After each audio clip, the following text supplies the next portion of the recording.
Kitab Daniel.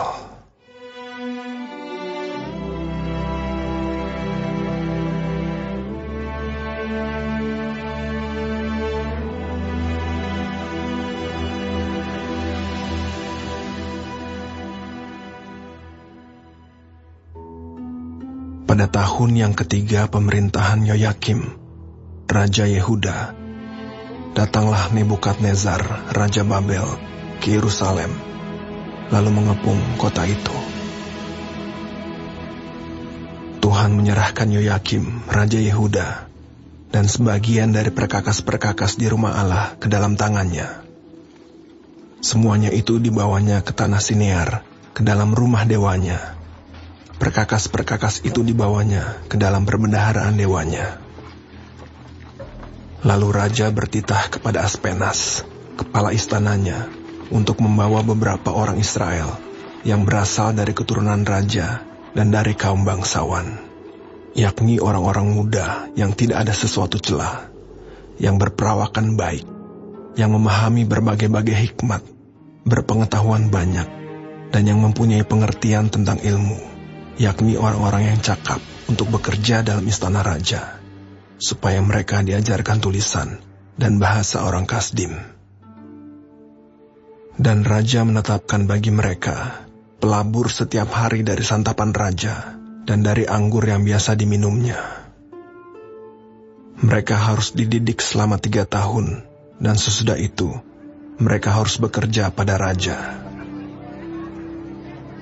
Di antara mereka itu, ada juga beberapa orang Yehuda, yakni Daniel, Hananya, Misael, dan Azaria.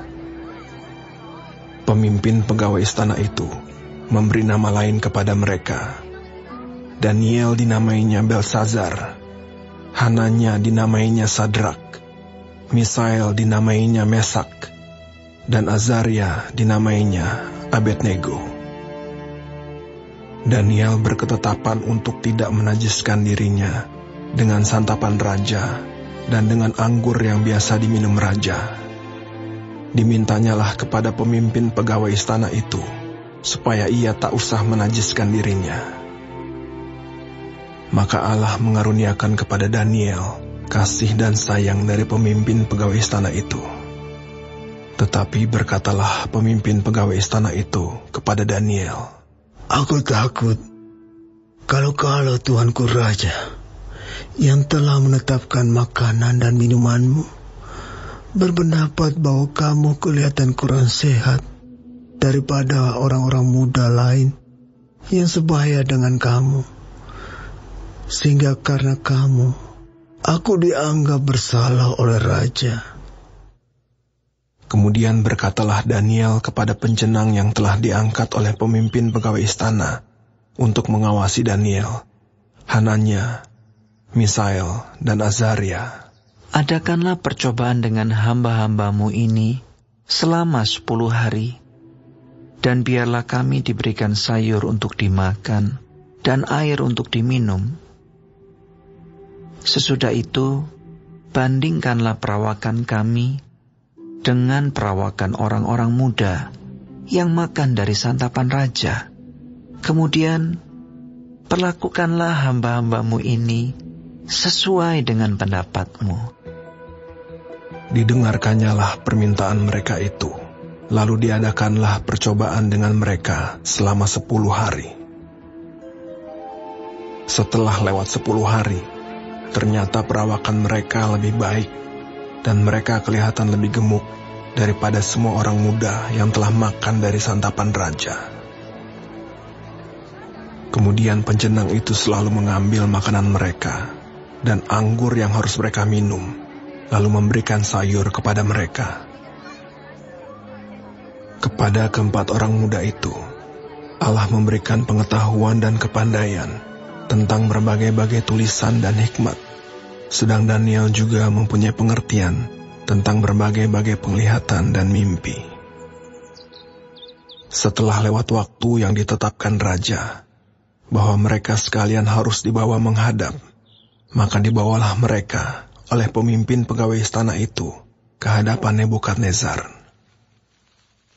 Raja bercakap-cakap dengan mereka, dan di antara mereka sekalian itu tidak didapati yang setara dengan Daniel, Hananya, Misael, dan Asaria. Maka bekerjalah mereka itu pada raja. Dalam tiap-tiap hal yang memerlukan kebijaksanaan dan pengertian yang ditanyakan raja kepada mereka, didapatinya bahwa mereka 10 kali lebih cerdas daripada semua orang berilmu dan semua ahli jampi di seluruh kerajaannya. Daniel ada di sana sampai tahun pertama pemerintahan Koresh.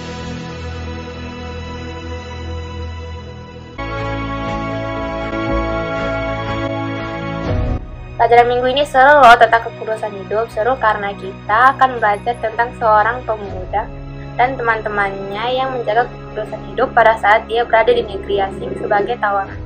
Oh, aku tahu siapa yang kamu maksud. Pasti pemuda yang dimaksud adalah Daniel dan ketiga kawannya. Iya benar, sebelum kita bicara lebih banyak tentang Daniel, yuk kita berdoa dulu. Mari kita bersatu dalam doa.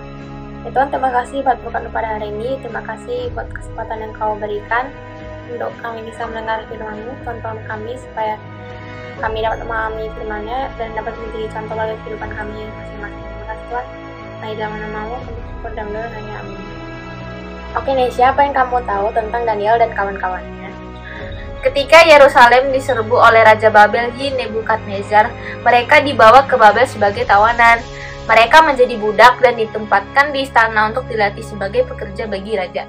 Lalu apa yang terjadi selanjutnya? Bangsa Babel menganggap Daniel dan kawan-kawannya adalah kafir, sehingga Raja Babel membuat program cuci otak dengan tujuan supaya mereka meninggalkan identitas sebelumnya. Upaya cuci otak yang dilakukan dengan mengganti nama-nama mereka.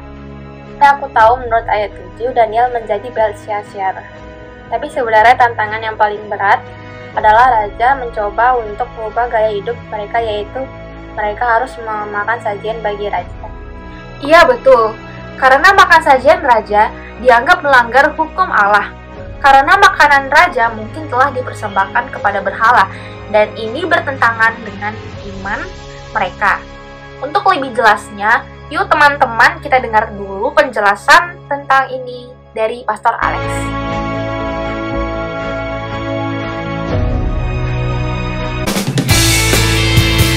Shalom Bapak Ibu, Saudara-saudari, adik-adik yang sangat dikasihi oleh Tuhan Yesus. Tema renungan firman Tuhan kali ini adalah kekudusan hidup. Ayat-ayat firman Tuhan yang akan kita renungkan adalah dari Imamat 11, 19, 20, dan Daniel 1.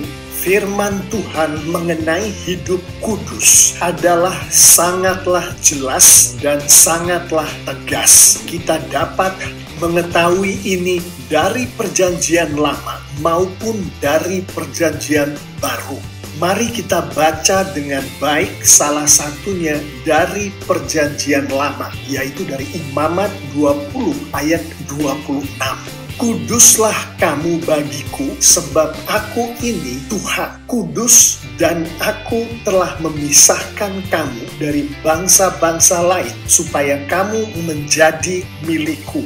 Dengan jelas firman Tuhan ini memberitahukan kepada kita bahwa Tuhan kita menghendaki kita, anak-anaknya, untuk hidup kudus. Salah satunya dari perjanjian baru adalah dari 1 Petrus 1 ayat 15 dan 16. Tetapi hendaklah kamu menjadi kudus di dalam seluruh hidupmu, sama seperti Dia yang kudus, yang telah memanggil kamu. Sebab ada tertulis, kuduslah kamu, sebab aku kudus. Firman Tuhan ini dengan tegas memberitahukan kepada kita bahwa Tuhan kita menghendaki anak-anaknya untuk hidup kudus. Dari dua ayat ini kita mengetahui dengan pasti bahwa hidup kudus itu adalah perintah dari Tuhan kita untuk kita semua anak-anaknya. Perintah untuk hidup kudus ini ditegaskan oleh Tuhan melalui firman-Nya di Imamat 11 ayat 44 dan 45.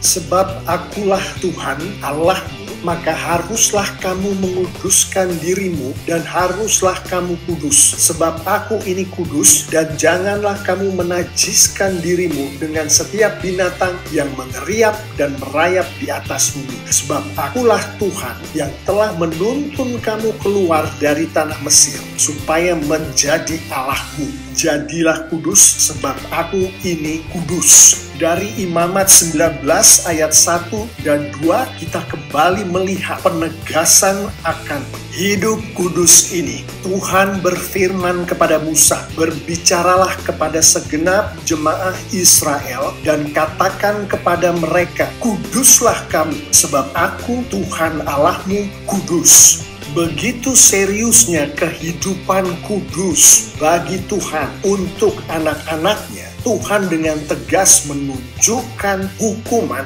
bagi pelanggar perintah Tuhan akan kekudusan hidup ini. Dari Imamat 20 ayat 2, pastilah ia dihukum mati, yakni rakyat negeri harus melontari dia dengan batu.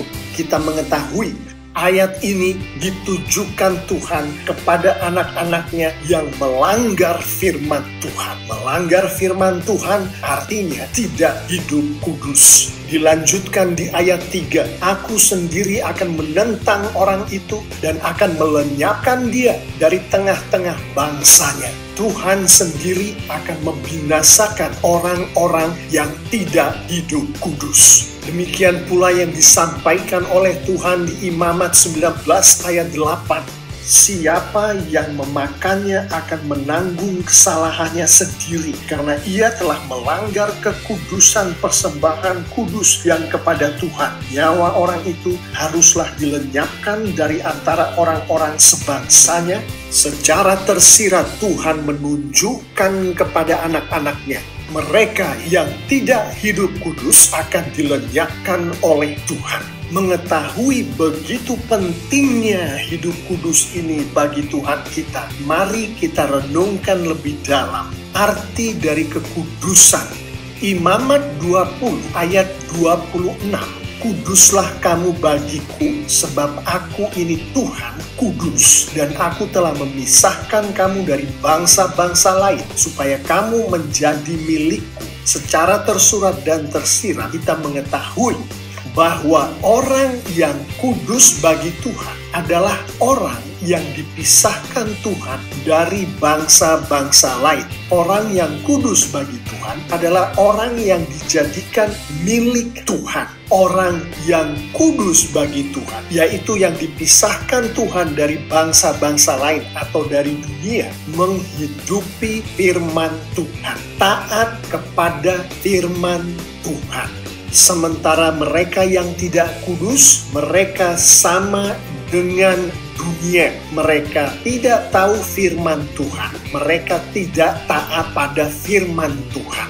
Orang yang kudus bagi Tuhan, yaitu orang yang dijadikan milik Tuhan. Percaya pada Tuhan, percaya pada Tuhan Yesus, sudah lahir baru. Sedangkan mereka yang tidak kudus adalah mereka yang dimiliki oleh dunia. Mereka yang percaya pada ilah-ilah dunia. Mereka yang percaya pada uang, pada mamon. Mereka yang percaya pada manusia, bahkan percaya pada dirinya sendiri, menganggap dirinya Tuhan. Mereka yang seperti ini adalah mereka yang tidak mengenal Tuhan. Mereka tidak mengenal Tuhan Yesus. Demikianlah Bapak Ibu Saudara-saudari, adik-adik yang sangat dikasihi oleh Tuhan Yesus. Renungan kita kali ini mengenai kekudusan hidup, mengenai hidup kudus. Salah satu kekasih Tuhan yang hidup kudus adalah Daniel. Kita akan merenungkan sedikit tentang kehidupan Daniel yang adalah orang yang hidup kudus bagi Tuhan, yang adalah orang yang dikuduskan oleh Tuhan. kita mengetahui dari kitab Daniel bagaimana Daniel dan ketiga temannya ditangkap kemudian dibawa ke kerajaan Babel untuk bertemu dengan Raja Nebukadnezar yang berkuasa itu. Kita juga mengetahui dari kitab Daniel bagaimana Raja Nebukadnezar dengan strateginya yang luar biasa itu berusaha untuk membawa Daniel dan teman-temannya menjadi bagian dari masyarakat kerajaan Babel. Namun Daniel adalah orang yang dipisahkan Tuhan dari bangsa-bangsa lain, dari bangsa Babel. Namun Daniel adalah orang yang dijadikan oleh Tuhan miliknya, milik Tuhan. Daniel adalah orang yang dikuduskan oleh Tuhan. Daniel hidup kudus bagi Tuhan. Dari Daniel 1 ayat 8, Daniel berketetapan untuk tidak menajiskan dirinya dengan santapan raja dan dengan anggur yang biasa diminum raja. Dimintanyalah kepada pemimpin pegawai istana itu supaya ia tak usah menajiskan dirinya. Secara tersurat dan tersirat kita melihat bagaimana Tuhan memisahkan Daniel dan ketiga temannya dari kebiasaan hidup orang Babel, dari kebudayaan orang Babel, dari cara orang Babel berperilaku, yaitu makan makanan yang najis. Dan di dalam konteks kitab Daniel kita mengetahui yaitu dari menyembah berhala. Dan dari ayat ini dan konteks kitab Daniel kita juga mengetahui bahwa Daniel adalah milik Tuhan, bukan milik Raja Nebukadnezar. Sebagai milik Tuhan, Daniel hanya menyembah Yahweh, hanya menyembah Tuhan. Tidak seperti orang-orang Babel yang menyembah dewa-dewa, yang menyembah berhala-berhala. Sebagai orang yang dipisahkan oleh Tuhan dari bangsa-bangsa lain, dari bangsa Babel, Daniel mengikuti kitab Taurat Musa. Tidak seperti orang-orang Babel yang mengikuti kebiasaan-kebiasaan nenek moyang mereka dan mengikuti apa yang dikatakan oleh para ahli nujum di Babel. Dan bagi anak-anaknya yang dikuduskan oleh Tuhan, yang menghidupi hidup kudus bagi Tuhan, Tuhan melakukan kepada anak-anaknya ini seperti yang Tuhan lakukan kepada Daniel, yang antara lain kita bisa lihat dari Daniel 1 ayat 9, ayat 15, ayat 17. Maka Allah mengaruniakan kepada Daniel kasih dan sayang dari pemimpin pegawai istana ini. Setelah lewat 10 hari, ternyata perawakan mereka lebih baik dan mereka kelihatan lebih gemuk daripada semua orang muda yang telah makan dari santapan raja. Kepada keempat orang muda itu Allah memberikan pengetahuan dan kepandaian tentang berbagai-bagai tulisan dan hikmat, sedangkan Daniel juga mempunyai pengertian tentang berbagai-bagai penglihatan dan mimpi.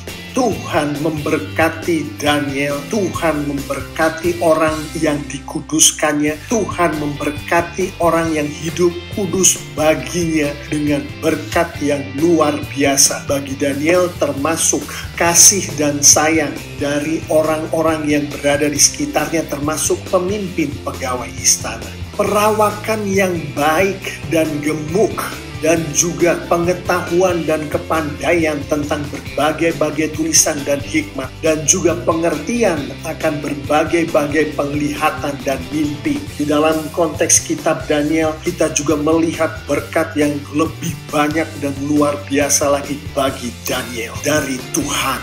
Dengan merenungkan apa yang Tuhan lakukan kepada Daniel, mari kita tutup renungan kita kali ini dengan memperhatikan beberapa penerapan dalam hubungannya dengan hidup kudus sebagaimana yang dikehendaki oleh Tuhan. Untuk kita hidup kudus, yaitu menjadi milik Tuhan dan hanya milik Tuhan, yang dalam hal Daniel adalah menjadi milik Yahweh, maka kita harus menyembah Tuhan dan hanya Tuhan. Dan hal ini hanya bisa terjadi kalau kita memiliki Tuhan Yesus. Untuk itu penerapan pertama adalah berdoalah memohon Roh Kudus untuk membuat Yesus menjadi Tuhan dan Juru Selamat Anda.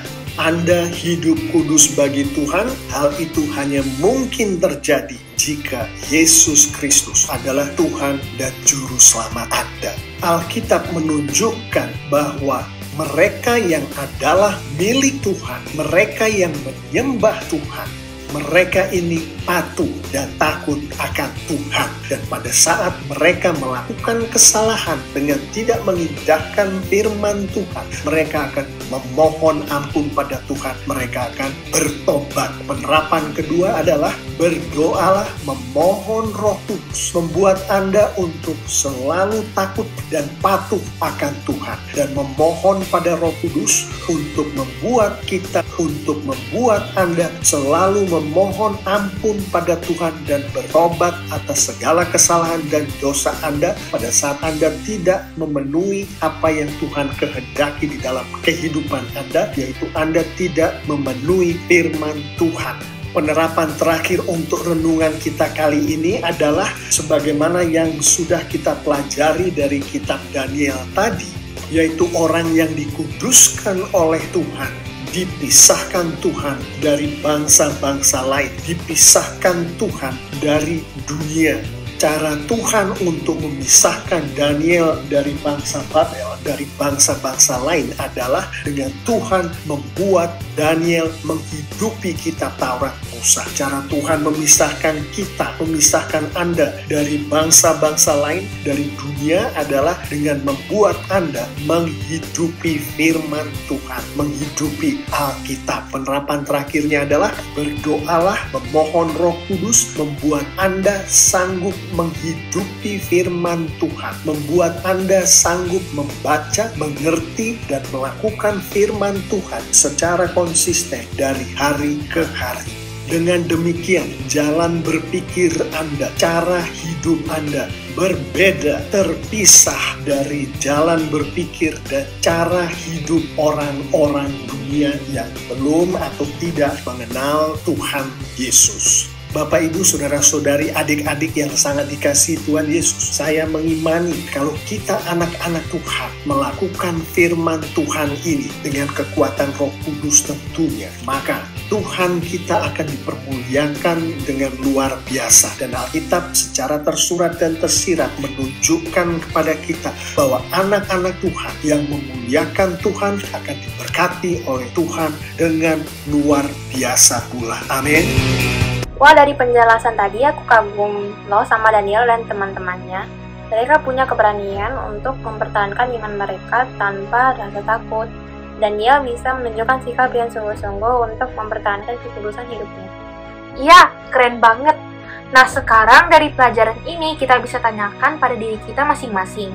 Juga bagi teman-teman, beranikah sebagai murid Yesus kita tampil beda pada saat kita menghadapi godaan, tantangan yang dapat menghancurkan iman kita?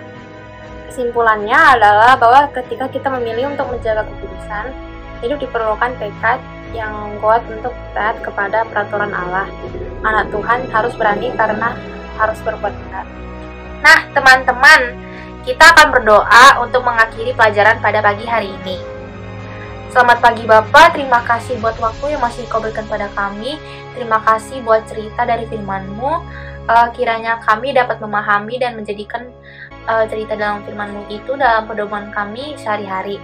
Berkati Pastor Alek, berkati Tante Koni, berkati teman-teman kami semuanya, supaya selalu dalam keadaan sehat. Sebentar kami akan mengakhiri sekolah minggu kami, kiranya Engkau selalu memberkati kami. Terima kasih Bapa, terima kasih Tuhan Yesus. Hanya inilah doa dan permohonan kami, hanya di dalam nama-Mu kami mengucap syukur dan berdoa. Haleluya, amin. Selamat siang teman-teman, jangan lupa untuk persembahan bisa transfer langsung ke rekening ini ya. Beraktivitas teman-teman, sampai minggu depan ya.